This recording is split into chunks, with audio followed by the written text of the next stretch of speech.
So next MP elections రాబోతున్నాయి కదా. ఇప్పుడు ఎంపీ ఎలక్షన్లో ఎవరి స్ట్రాటజీలో వాళ్ళు ఉన్నారు. కొంత బీజేపీ ఇప్పుడున్న దాని ప్రకారం చూస్తే వాళ్ళు కొంత పర్ఫెక్ట్గా ప్లాన్ చేసుకొని ముందుకెళ్తున్నట్టయితే కనిపిస్తుంది. సరే వాళ్ళకి సెంట్రల్లో పవర్ కావచ్చు, వాళ్ళకున్న శ్రేణులు, ఐడియాలజీ, ఇట్లా రకరకాల ఈక్వేషన్స్ అయి ఉండొచ్చు. మొన్ననే రామ మందిరం ఇష్యూ కావచ్చు. సో వాళ్ళు క్యాండిడేట్స్ కూడా అక్కడక్కడ వాళ్ళకి ఆల్రెడీ 4 సిట్టింగ్లు ఉన్నారు, మిగతా వాళ్ళు ఓడిపోయిన వాళ్ళు ఉన్నారు. వాళ్ళ ప్లాన్ వాళ్ళు చేసుకుంటున్నారు. సో కాంగ్రెస్ ఇక్కడ అధికారంలో ఉన్నది. సో ఇక్కడ వాళ్ళు మెజారిటీ దిశగా వాళ్ళు ఆలోచిస్తున్నారు. ఇక బీఆర్ఎస్ సిచ్యువేషన్ మీకు తెలిసిందే. ఎట్లా ఉంటుందని మీరు అనుకుంటున్నారు? ఏమైనా ఈక్వేషన్ మారుతున్నదా? అంటే బీజేపీ అంటే ఆర్ఎస్ఎస్ వాస్తవంగా చెప్పాలంటే బీజేపీ కాదు. బీజేపీ అనేది ఒక 66 ఆర్ఎస్ఎస్ అనుబంధ సంఘాలు, అదొక సంఘం, ఒక పార్టీ. అది ఆర్ఎస్ఎస్ చాలా పకడ్బందీ వ్యూహంతో ఇక్కడ ఇది ఒక రకంగా చెప్పాలంటే ఇది gateway of south India. Telangana అనేది, హైదరాబాద్ అనేది, తెలంగాణ అనేది గేట్వే ఆఫ్ సౌత్ ఇండియా. ఈ గేట్వే ఆఫ్ సౌత్ ఇండియాని ఎట్లన్నా చేసి ఈసారి క్యాప్చర్ చేయాలి. ఏది ఏమైనా 600 అయినా 106 అయినా కానీ దీన్ని క్యాప్చర్ చేయాలనేది వాళ్ళ అభిప్రాయం. ఇప్పుడు 4 ఉన్నాయి. 4 సంపాదించుకున్న 4, 5, 6 ఎన్ని అయినా కానీ వాళ్ళు రాబోయే రోజుల్లో ప్రమాదము, ఈ ముఖ్యమంత్రికి రేవంత్ రెడ్డి గారికి, కాంగ్రెస్ ప్రభుత్వానికి ప్రమాదము మామూలు ప్రమాదం కాదు, భయంకరమైన ప్రమాదం ఉంటుంది ఆర్ఎస్ఎస్ బీజేపీ తోటి. సో ఎంపీ ఎలక్షన్స్లో ఎట్లా ఉండొచ్చు అంటారు? వాళ్ళకి సీట్లు వస్తాయా? కాబట్టి వాళ్ళు తీవ్రంగా ప్రయత్నం చేస్తారు, మామూలుగా ప్రయత్నం చేయరు. అవును. ఇప్పుడు ఒక అవకాశం వచ్చేసింది ఇక. అవును. ఇప్పుడు టీఆర్ఎస్ తనంతట తాను తను దోకున్న గుంతలో అది పడ్డది, అయిపోయింది అని చరిత్ర అయిపోయింది. కాబట్టి వెంటనే ఒక స్పేస్లో ఇంకొకరు రావాలని చూస్తారు. ఒక స్పేస్ ఖాళీ అయినప్పుడు ఆ స్పేస్లోకి ఇంకొకరు రావాలని చూస్తారు. ఇప్పుడు తప్ప బీజేపీకి ఇంకా భవిష్యత్ కనుసూపు మేరలు ఎప్పుడు కూడా అవకాశాలు ఉండవు అనేది వాళ్ళకి తెలిసిపోయింది, అర్థమైపోయింది. ఎన్ని సీట్లు వస్తాయి అనుకుంటున్నారు మీరు? వాళ్ళు ప్రయత్నం చేస్తారు. వాళ్ళు ఇప్పుడు ఆల్రెడీ 4 ఉన్నాయి. సికింద్రాబాదు, కరీంనగర్, నిజామాబాదు, ఆదిలాబాదు. ఇవి కాక ఈసారి వాళ్ళు బాగా ప్రయత్నం చేసే వాళ్ళల్లో మనం మొన్న చూసినాము. చెవెళ్ళ మీద బాగా ఫోకస్ పెట్టి గట్టిగున్నాడు, డబ్బులు ఉన్నాయి. తర్వాత ఆయన కమిటెడ్ కూడా, బీజేపీకి కమిటెడ్. ఇంతమంది పోతే కూడా ఆయన పోలేదు, నిలబడ్డాడు. అందులో కొంత తెలంగాణ మూవ్మెంట్ ఇవన్నీ కొంత సాఫ్ట్ కార్నర్ ఉన్నది పబ్లిక్ లో. వాళ్ళకి ఆ కన్సర్న్ ఉంటుంది, బీజేపీకి ఆ కన్సర్న్ ఉంటుంది.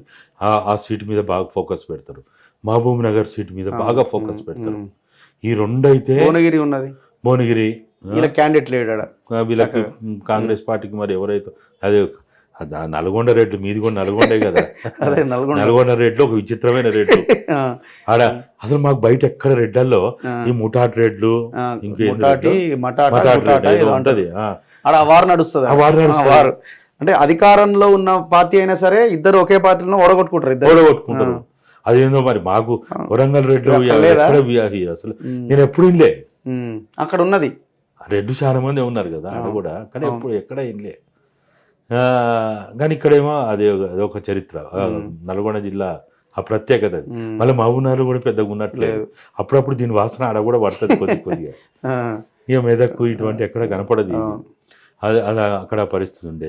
కాబట్టి ఇప్పుడు వాళ్ళు అదనంగా చెవెళ్ళ, మహబూబ్ నగర్, భువనగిరి, మల్కాజ్గిరి కూడా వాళ్ళు 3-4 సీట్లు ప్రయత్నం చేసే అవకాశం కనపడుతున్నది. ఇక మిగతా ఖమ్మము, నల్గొండ, నాగర్ కర్నూలు ఇవన్నీ ఇబ్బంది వాళ్ళది. ఆ విధంగా అయితే ఇప్పుడు కనపడుతున్నది పరిస్థితి. చూడాలి మరి. వాళ్ళైతే ఖచ్చితంగా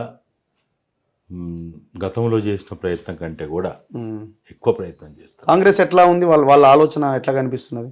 అంటే వాళ్ళు కూడా ఖచ్చితంగా గెలవాలన్న ఆలోచనలో ఉన్నట్టు మీకు అనిపిస్తున్నదా? అంటే వాళ్ళు ఈ మంత్రులన్నీ నియమించిన ప్రకారం చూస్తే వాళ్ళు కూడా కొంత జాగ్రత్తగానే ఉన్నారు. ఇప్పుడు చూడండి, మన ఇది ఆదిలాబాద్ సీతక్కనే ఇచ్చింది. అంటే అక్కడైతే ఆమె అయితేనే కవర్ అవుతుంది, ఆదివాసీ ఓట్లు ఇతరత్ర. తర్వాత ఆయన నేను అనుకుంటా ముఖ్యమంత్రి స్థాయిలో మొట్టమొదటి సభ కూడా అదే నియోజకవర్గంలో ఇంద్రవెల్లిలో పెట్టబోతున్నాడు. అంటే ఆదిలాబాద్ మీద ఎంతో కొంత ఫోకస్ పెట్టినట్టు కనపడుతున్నది. ఇంకా ఇప్పుడు వరుసగా వాళ్ళకు కూడా ఏదో మీటింగ్లు అవుతున్నట్టున్నది. ఇన్ఛార్జీలు, రివ్యూలు, వాళ్ళకు కూడా నామినేషన్లు అదే వాళ్ళు ఏదో పెట్టుకుంటారు కదా నామినేషన్ అయిపోయినట్టున్నది. 28, 29 2 రోజులు అప్లికేషన్ పెట్టాల్సిన వాళ్ళంతా పెట్టి అయిపోయినారు. చూడాలా ఇక వాళ్ళు ఇవాళ ఏదో స్క్రూట్నీ అన్నారు, మరి రేపు ఏమైందో ఎల్లుండి ఏమైందో ఇదంతా. కానీ ఏది ఏమైనా తెలంగాణకు సంబంధించి వచ్చినప్పుడు తెలంగాణకి కేసీఆర్ ద్వారా జరిగిన అంటే బీఆర్ఎస్ రూపంలో జరిగిన విధ్వంసం మనం పూడ్చుకోవాలి. ఓకే.